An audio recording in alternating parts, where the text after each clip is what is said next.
Everybody wants something. Middle finger in the air, no fist pump. Me, Shawnee Wiz, got this bitch jumping. Assalamualaikum warahmatullahi wabarakatuh. Perkenalkan, nama saya Rizka Maulida Hasana dari kelas 12 TKJA.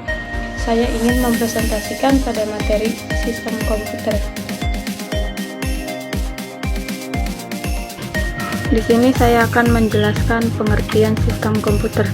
Sistem komputer adalah kumpulan dari elemen-elemen komputer, hardware, software, brainware, dan saling berhubung atau terintegrasi dan saling berinteraksi untuk melakukan pengolahan data dengan tujuan menghasilkan informasi sesuai dengan yang diharapkan.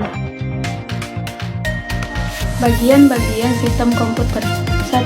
Perangkat keras atau hardware terdiri atas 4 komponen dasar, yaitu perangkat masukan atau input, perangkat pemroses atau central processing unit, perangkat penyimpanan atau ROM unit, dan perangkat keluaran output unit. 2. Perangkat lunak atau software. Berapa pemrogram yang menjalankan perangkat keras komputer. Software dalam hal ini dikelompokkan menjadi 2 jenis, yaitu perangkat lunak operasi atau operating system software dan perangkat lunak aplikasi atau application software. 3. Manusia atau pengguna atau brainware. Merujuk pada orang yang menjalankan serta mengendalikan hardware dan software. Sebagai pengguna, brainware memainkan peran penting dalam seluruh fungsi pengguna sistem komputer. Mereka akan bertanggung jawab dalam mengatur, mengelola, dan memanfaatkan sistem komputer melalui program yang dijalankan. Struktur dan fungsi komputer.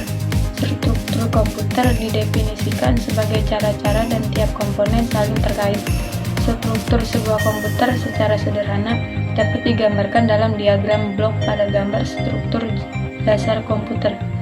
Fungsi komputer didefinisikan sebagai operasi masing-masing komponen sebagai bagian dari struktur, yaitu kelebihan komputer. 1. Memiliki harga yang lebih murah. 2. Perawatan dan perbaikan yang lebih mudah. 3. Kinerja yang lebih cepat dan mumpuni.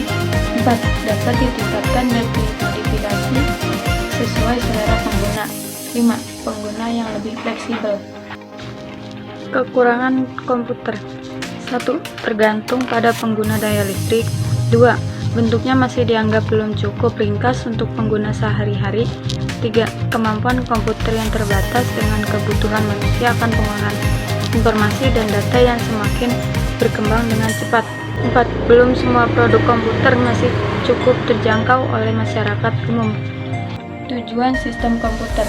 Sistem komputer bertujuan melalui proses pengambilan perintah dari pengguna atau program melalui perangkat input. Kemudian dibentuk instruksi untuk memproses data dan mengirim hasilnya ke perangkat output.